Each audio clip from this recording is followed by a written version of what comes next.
Assalamualaikum warahmatullahi wabarakatuh. Selamat pagi semuanya. Bagaimana kabarnya hari ini? Sehat? Alhamdulillah. Mudah-mudahan pada masa pandemi COVID-19 ini kita ada dalam keadaan sehat walafiat. Saya ucapkan selamat datang kepada siswa-siswi baru di SMPN 1 Tarogong Kidul. Selamat bergabung di SMPN 1 Tarogong Kidul. Nah, sebelum itu, pada kesempatan kali ini, izinkan saya memperkenalkan diri.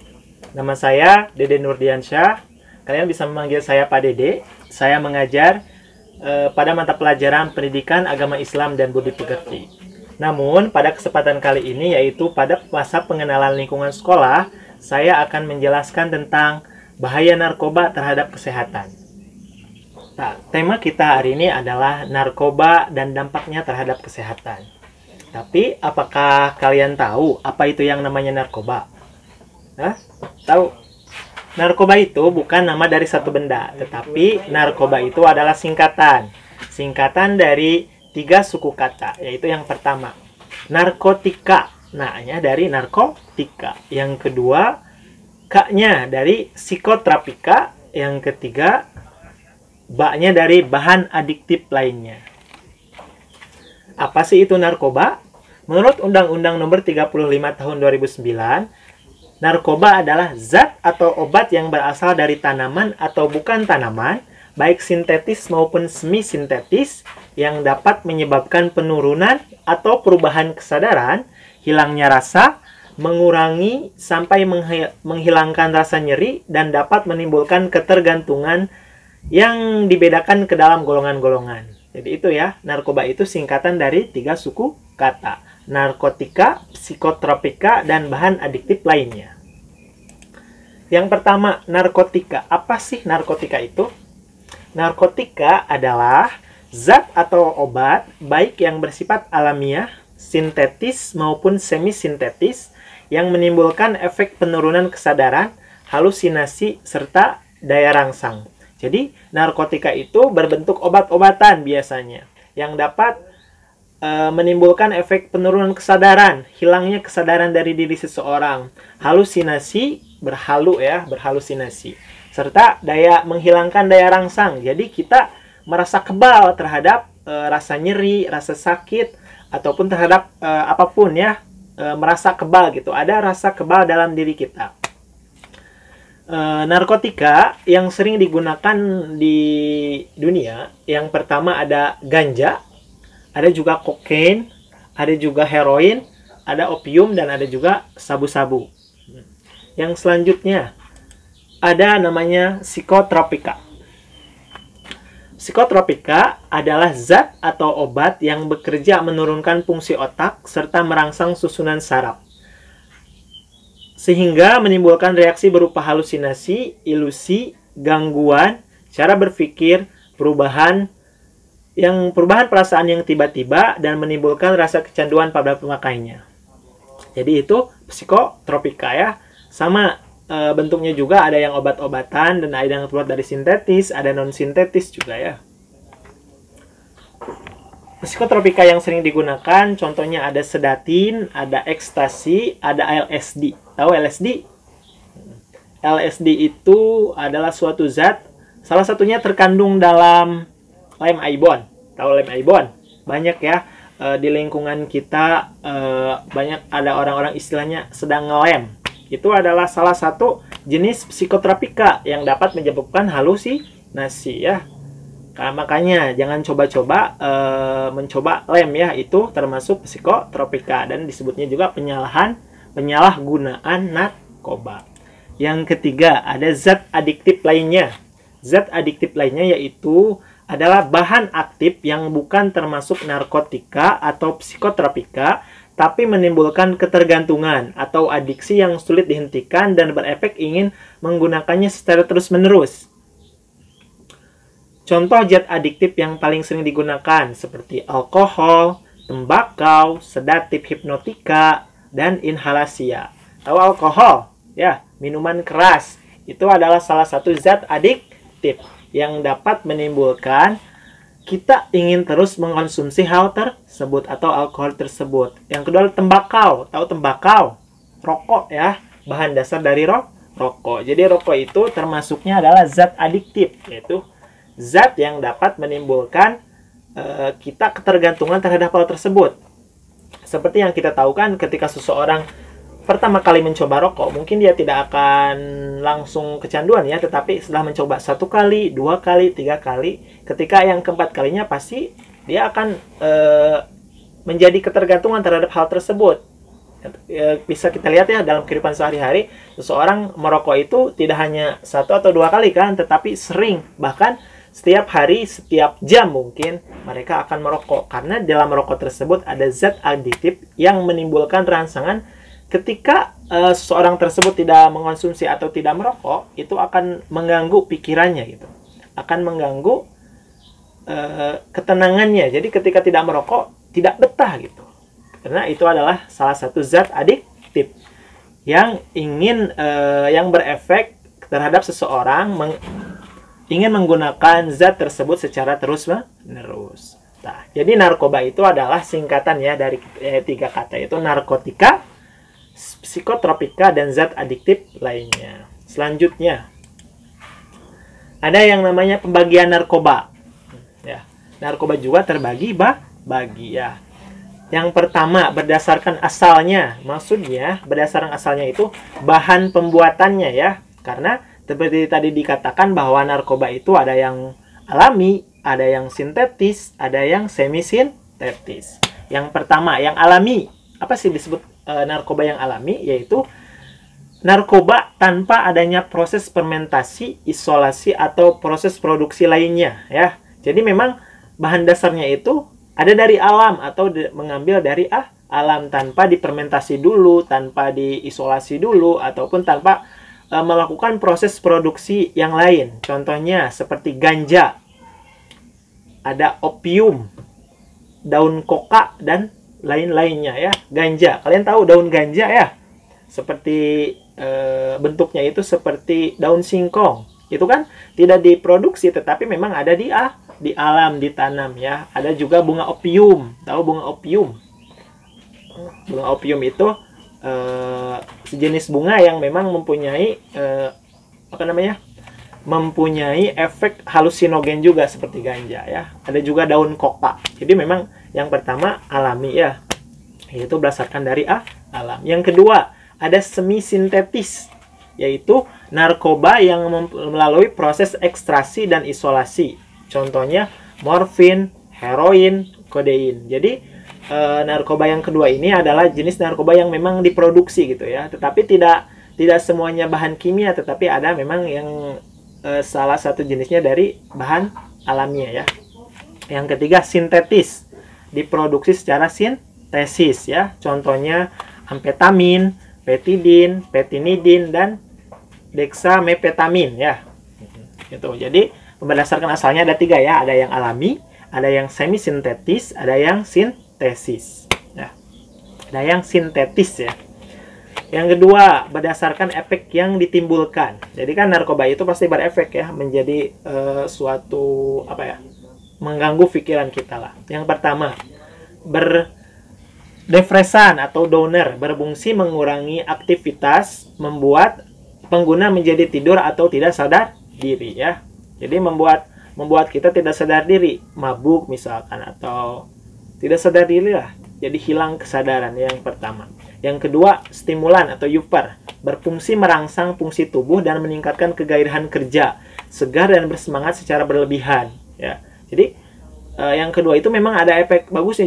Jadi seseorang itu ketika sudah mengkonsumsi narkoba, dia tuh merasa segar, tidak capek, merasa sehat, sangat sehat gitu ya, tetapi berlebihan ya. Jadi menggunakan fungsi tubuh di luar kapasitas tubuh itu sendiri ya. Jadi memaksakan gitu, tetapi dia sendiri tidak merasakan tersebut karena efek dari narkoba tersebut. Biasanya digunakan oleh orang-orang yang memang beraktivitas setiap hari yang tidak ada jeda ya. Jadi orang-orang tersebut menggunakan narkoba untuk meningkatkan stamina mereka supaya mereka tidak cepat lelah. Yang ketiga, halusinogen ya, yang paling banyak dicari orang-orang adalah dari efek narkoba itu halusinogen ya. supaya mereka itu merasa tenang, merasa nyaman ya, padahal hanya sesaat. Halusinogen menimbulkan efek halusinasi, dapat merubah perasaan dan pikiran, dapat merubah perasaan dan pikiran. Jadi ketika seseorang sedih, ketika seseorang marah, ketika dia mungkin mengkonsumsi narkoba, perasaannya itu akan merasa berubah, akan merasa gembira, akan merasa senang, masalahnya hilang, tetapi hilangnya hanya sesaat ketika efek dari narkoba tersebut masih ada. Tetapi ketika narkoba tersebut efeknya sudah hilang, pasti masalahnya tersebut akan kembali, karena pikirannya akan kembali ya, masalah tersebut akan menjadi lebih runyam menurut saya ya. Efek halusinogen misalnya seperti ini contohnya, efek halusinogen. Jadi ketika dia sebelumnya ada seseorang yang menyetir ya, ada seseorang yang telah mengkonsumsi ganja ya, misalkan ganja nih, dan dia menyetir. Nah, di depannya padahal cuma ada 5 meter lagi ada seseorang yang mau nyebrang. Nah, tetapi karena dia telah mengkonsumsi ganja dan mengefek halusinogen, hal tersebut jadi dia anggapannya seseorang tersebut masih jauh nih. Ya udah dipacu aja tuh. Padahal mah dia udah dekat, jadinya ada menimbulkan kecelakaan terhadap orang lain ya, merugikan orang lain, efek halusinogen. Yang selanjutnya seperti yang saya jelaskan apa itu tadi ya, apa narkoba, jenis-jenis narkoba, dan yang selanjutnya adalah apa sih penyebab seseorang menggunakan narkoba? Ya. Apa sih penyebab seseorang menggunakan narkoba ya? Ada 3 faktor yang menyebabkan seseorang menjadi penyalahguna narkoba. Yang pertama, faktor individu. Yang kedua, faktor lingkungan. Yang ketiga, faktor zat dan kesediaan narkoba tersebut. Ada 3 faktor ya. Individu, lingkungan, dan zat dan kesediaan narkoba. Yang pertama, faktor individu. Jadi faktor individu adalah faktor yang menyebabkan seorang menjadi penyalahguna narkoba yang berasal dari dirinya sendiri ya, dari dirinya sendiri atau dari individu tersebut. Contoh yang pertama, coba-coba ya, pengen coba-coba, pengen nyobain rasanya narkoba gimana ya, kata orang-orang enak, dicobain ya. Itu meskipun coba-coba tapi tetap itu adalah penyalahgunaan narkoba. Yang kedua, untuk kesenangan ya, untuk kesenangan. Jadi seorang itu mencari kesenangan dari barang-barang tersebut. Yang selanjutnya sebagai pelarian dari masalah. Jadi seorang karena mungkin dia depresi, banyak masalah, bingung dalam menyelesaikan masalahnya apa, larilah dia terhadap narkoba. Jangan ya, jangan ditiru. Yang selanjutnya agar diterima dalam suatu grup. Misalkan ingin bergabung dengan suatu grup motor, geng motor, tetapi ada salah satu syarat yang harus dipenuhi, yaitu yang mungkin harus memakai narkoba ya. Jadi salah satu syarat itu harus memakai narkoba. Jadi dia mau tidak mau karena ingin masuk grup tersebut, dia menggunakan atau menyalahgunakan narkoba. Yang selanjutnya, pengertian yang salah terhadap narkoba. Maksudnya mungkin orang tersebut menganggap bahwa narkoba itu adalah hal yang legal, hal yang bisa dikonsumsi, padahal sudah jelas-jelas narkoba itu diharamkan dan dilarang untuk dikonsumsi ya. Yang selanjutnya adalah obat sakit. Maksudnya obat sakit adalah memang karena ada orang-orang yang memang sakit dan narkoba adalah obatnya, bukan narkobanya, tetapi salah satu jadi jenis narkoba tersebut adalah bisa menjadi obat bagi orang yang sakit tersebut ya, mungkin menjadi obat penenang, obat penahan nyeri ya. Ada memang beberapa penyakit yang menggunakan pengobatannya melalui salah satu dari jenis-jenis narkoba. Yang selanjutnya, faktor yang kedua setelah faktor individu adalah faktor lingkungan. Faktor lingkungan seperti kesempatan atau situasi ya. Seperti contohnya kesempatan situasi itu seperti kita masuk ke dalam diskotik, bar, tempat hiburan malam, dan tempat pesta lainnya. Yang memang di diskotik tersebut atau bar tersebut menyediakan narkoba ya, yang tadinya kita tidak tahu cara mendapatkan narkoba tersebut, tapi karena narkoba tersebut ada atau disediakan, jadi kita bisa mencoba hal tersebut. Yang kedua, solidaritas kelompok sebaya ya, solidaritas kelompok sebaya. Kadang-kadang memang pertemanan itu menjadi suatu yang merugikan ya, ketika teman-temannya memang adalah orang-orang yang negatif ya. Karena mungkin kita merasa kita teman mereka, jadi kita harus sama dengan mereka. Contohnya seperti ini. Ketika kita tidak merokok, tetapi teman-teman kita merokok. Ketika kumpul-kumpul, hanya kita yang tidak merokok misalkan. Jadi kadang-kadang diledek ya sama teman-temannya tersebut. Nah, kenapa kamu tidak merokok? Gitu kan? Jadi karena ingin sama dengan teman sebayanya, jadi dia merokok ya. Seperti juga narkoba. Ketika kita bergaul dengan orang-orang yang mengkonsumsi narkoba, orang tersebut akan mengajak kita, teman-teman sebaya tersebut akan mengajak kita untuk menyalahgunakan narkoba. Makanya pilihlah teman-teman yang positif ya, teman-teman yang bisa membawa kita menjadi lebih baik, rajin belajar ya. Yang selanjutnya, bisnis yang terorganisasi ditutupi kehidupan masyarakat itu sendiri. Yang kedua, kehidupan sosialita. Yang selanjutnya, faktor zat ketersediaan narkoba. Yang ketiga, setelah faktor individu dan lingkungan, faktor selanjutnya adalah faktor zat dan ketersediaan narkoba. Contohnya, secara psikologis tidak dapat hidup normal tanpa narkoba dalam tubuh. Jadi seseorang tersebut karena memang sudah kecanduan, jadi dia tidak bisa lepas dari hal tersebut ya. Tidak bisa lepas. Jadi ketika dia tidak menggunakan narkoba, dia merasa cemas, merasa sedih, merasa tidak enak lah badannya gitu. Jadi harus selalu menggunakan narkoba.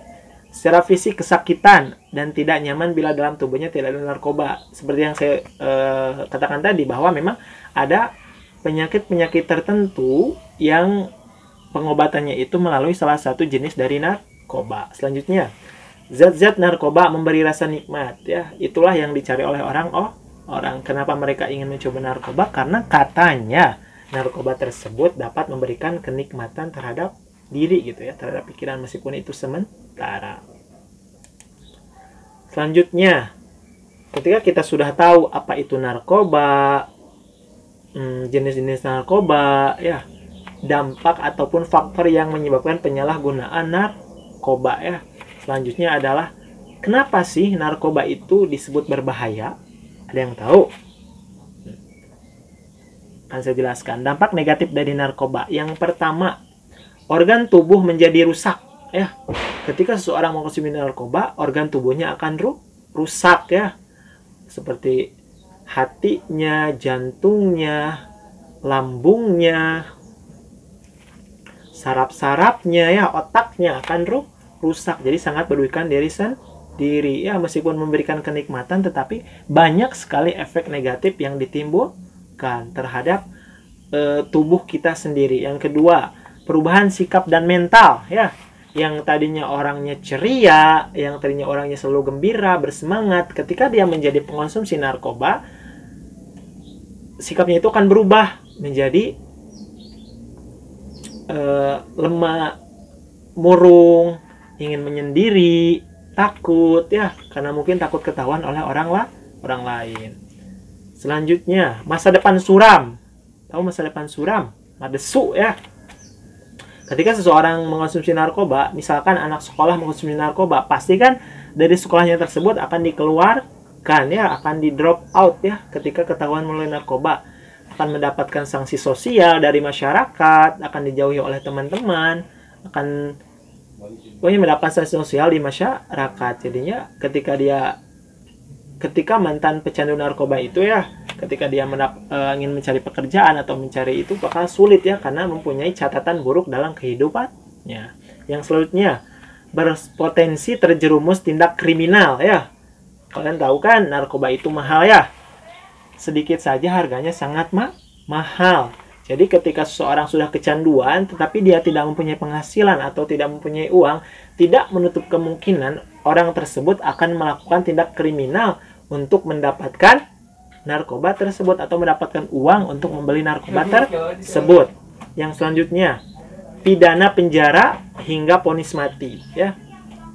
Jadi bagi orang-orang yang menyalahgunakan narkoba ya, tetapi yang mengedarkan, mengirimkan, memberikan itu akan menyebabkan dia di penjara ya, meskipun yang menggunakan hanya diberikan rehabilitasi ya. Selanjutnya, kematian akibat overdosis, ini yang paling menakutkan ya. ketika seorang tersebut terlalu banyak menggunakan narkoba sampai overdosis, itu dapat meningkatkan kematian ya. Dia akan meninggal secara mendadak karena mungkin tadi ya organ-organ dalam tubuhnya telah rusak. Selanjutnya, kenapa narkoba dilarang ya? Seperti yang saya sebutkan tadi, di samping efek bahayanya, narkoba itu kenapa narkoba dilarang? Yang pertama, menurut ajaran agama, semua agama mengharamkan penyalahgunaan narkoba ya. Apalagi kita ya beragama Islam kan. Narkoba tersebut kita dapat menyebabkan mabuk ya. Jadi hal-hal yang mabuk kan mengharamkan. Al-khamru muskirun ya. Al-muskir haramun. Jadi sesuatu yang haram itu, yang memabukkan itu pasti haram. Narkoba itu kan memabukkannya, jadi haram ya. Yang kedua, kebijakan pemerintah. Yang pertama, banyak peraturan perundangan yang mengatur tentang narkoba, diantaranya Undang-Undang Nomor 3 Tahun 2009 tentang narkotika, Undang-Undang Nomor 22 Tahun 1997 tentang narkotika, Undang-Undang Nomor 5 Tahun 1997 tentang psikotropika ya. Yang selanjutnya, narkoba itu dapat menghancurkan tujuan hidup dan masa depan ya, merugikan negara ya. Jadi kenapa dilarang? Karena dapat menghancurkan tujuan hidup dan masa depan seseorang, dapat merugikan negara juga ya. Seperti yang kalian tahu, ketika ingin menghancurkan suatu bangsa, hancurkanlah masa depan bangsa tersebut. Masa depan bangsa itu siapa? Kita ya, kalian ya, anak-anak calon penerus bangsa. Tapi ketika kalian dirusak dengan narkoba, pasti bangsa tersebut tidak akan punya penerus ya. Ketika tidak mempunyai penerus, bangsa tersebut akan rusak. Selanjutnya, apa sih hukuman dari seseorang yang menyalahgunakan narkoba? Yang pertama, kepemilikan. Ketika seorang mempunyai milik narkoba, bisa narkotika jenis 1 bisa penjara 10 tahun, denda 500 juta. Narkotika jenis 2 penjara 7 tahun, denda 250 juta. Narkotika jenis 3 penjara 5 tahun, denda 100 juta. Itu hanya memilik ya, apalagi memproduksi, pidana mati, denda 1 miliar. Lebih besar lagi ya, penjara 15 tahun, denda 500 juta. Penjara 7 tahun, denda 200 juta. Membawa atau mengirim, penjara 15 tahun, denda 750 juta. Penjara 10 tahun, denda 500 juta. Menawarkan atau menjual, penjara 15 tahun, denda 750 juta. Atau penjara 10 tahun dan denda 500 juta. Atau juga penjara 7 tahun dan denda 250 juta. Memberikan narkotika kepada orang lain, penjara 4 tahun. Atau penjara 2 tahun, bisa juga penjara 1 tahun. Jadi bukan hanya seseorang yang menyalahgunakan narkoba ya, tetapi yang memiliki, yang memproduksi, yang membawa, yang menawarkan, yang memberikan kepada orang lain itu juga akan dipidana ya. Meskipun kita tidak mengkonsumsi, tetapi kita memiliki hal tersebut, itu sudah menjadi pidana terhadap narkoba ya, dapat menyebabkan kita dipidana. Yang selanjutnya, mengapa sih narkoba itu perlu dihindari? Ya, ada yang tahu alasannya kenapa narkoba harus dihindari? Yang masih seperti yang kita tahu tadi dari dampaknya, dampak negatifnya yang sangat banyak sekali ya. Jadi itu adalah salah satu alasan kenapa narkoba harus dihindari. Karena narkoba itu dapat merugikan bagi si pemakai dan orang lain, terhadap pribadinya dan terhadap pribadi dan individu itu sendiri. Seperti yang tadi ya, dapat merusak organ tubuh ya, dapat merugikan, dia menghancurkan masa depan, dia dapat dipenjara kan. Terhadap keluarga ya, ketika salah satu anggota keluarga menggunakan narkoba, pasti kan malunya itu semua keluarga ya, dapat menyebabkan merugikan keluarga kita sendiri. Yang selanjutnya, terhadap masyarakat ya. Ketika seseorang dalam masyarakat ada yang menggunakan narkoba, itu kan akan meresahkan masyarakat ya. Karena takut orang tersebut akan menimbulkan kriminalitas atau mengajak anggota keluarganya yang lain untuk menggunakan narkoba. Seperti itu kan merugikan masyarakat. Terhadap bangsa dan negara, seperti yang tadi saya sampaikan. Jadi bangsa dan negara itu bisa rusak oleh narkoba. Ketika generasi mudanya dicekoki dengan narkoba, maka bangsa tersebut akan rusak masa depannya ya. Tetapi ada hal-hal yang dapat di samping narkoba tersebut banyak dampak negatifnya dan harus kita hindari. Tetapi ada kondisi-kondisi tertentu yang memungkinkan kita dapat atau seseorang dapat mengkonsumsi narkoba. Contohnya untuk kepentingan medis, misalnya operasi, untuk kepentingan ilmu pengetahuan seperti laboratorium. Jadi misalkan karena operasi untuk obat penenang atau obat pembius ya, menggunakan salah satu jenis narkoba, ataupun bisa untuk ilmu pengetahuan, misalkan untuk menciptakan suatu ilmu pengetahuan itu suatu obat yang hanya bahannya itu dari salah satu jenis narkoba tersebut, itu boleh digunakan asalkan berdasarkan peraturan-peraturan yang telah ditentukan oleh pemerintah ya. Setelah kita tahu apa itu narkoba, bahaya dampak dari narkoba, serta faktor-faktor yang menyebabkan penyalahgunaan narkoba, yang terpenting harus kita ketahui adalah bagaimana cara kita mencegah penyalahgunaan narkoba, baik itu terhadap diri kita sendiri, keluarga kita, teman-teman kita, ataupun masyarakat di lingkungan kita. Ada hal-hal yang dapat kita lakukan untuk mencegah penggunaan atau penyalahgunaan narkoba. Yang pertama, perkuat iman. Ya, perkuat iman. Ketika iman seseorang sudah kuat, iman terhadap Allah Subhanahu wa taala sudah kuat, pasti dia tidak akan melakukan hal-hal yang dilarang oleh Allah dan diharamkan oleh Rasulnya ya. Jadi yang pertama adalah perkuat iman. Yang selanjutnya adalah pilih lingkungan dengan pergaulan yang sehat ya. Jadi seperti yang kita tahu tadi ya, faktor penyalahgunaan narkoba salah satunya adalah lingkungan. Jadi untuk menghindari hal tersebut, jadi pilihlah lingkungan yang sehat, teman-teman yang baik, teman-teman yang positif, teman-teman yang dapat membawa kita terhadap hal-hal yang memang menjauhkan kita dari hal-hal yang negatif atau hal-hal yang menjurus terhadap narkoba. Yang selanjutnya, komunikasi yang baik ya. Ketika kita mempunyai masalah, ketika kita mempunyai depresi, bicarakanlah dengan orang tua kita bisa curhat dengan teman supaya masalah tersebut dapat mendapatkan solusi gitu, bukan menjadi pelarian terhadap narkoba. Selanjutnya, isi waktu luang dengan kegiatan positif ya. Jadi waktu luang itu jangan dilakukan hal yang negatif, tapi dengan hal yang positif seperti olahraga, mengaji, belajar, ataupun hal-hal yang lainnya yang berdampak positif. Selanjutnya, hindari pintu masuk narkoba. Jadi hindari pintu masuk narkoba. Jangan coba-coba, jangan pernah mencoba hal-hal tersebut ya. Jangan, salah satunya kalian ya, jangan pernah mencoba rokok ya. Seperti tadi kan, rokok itu adalah mempunyai bahan adiktif. Ketika seseorang merokok ya, kesana-sananya pasti ketika ingin tahu gitu, pasti dia akan mencoba narkoba. Ketika narkoba itu ada, jadi jangan coba-coba ya, jangan coba nyoba. Jadi hal yang kecil dulu kan, ketika suatu masalah itu pasti timbulnya dari hal yang kecil ya, bukan hal yang yang langsung besar, tapi timbulkan dari hal yang kecil.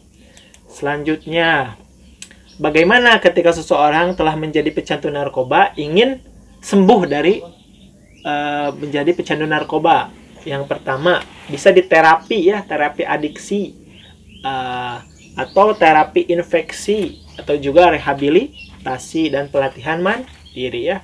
Karena kan orang-orang yang menyalahgunakan narkoba, ketika mereka kedapatan ataupun ketahuan menggunakan narkoba, pasti akan direhabilitasi supaya mereka tidak menggunakan lagi narkoba. Sepertinya materi yang dapat saya sampaikan hanya sekian saja ya. Mohon maaf bila ada kesalahan. Tetap semangat untuk mengikuti MPLS ya 2021 2022. Semoga apa yang saya sampaikan menjadi ilmu bagi kita semua. Amin ya robbal alamin. Wassalamualaikum warahmatullahi wabarakatuh.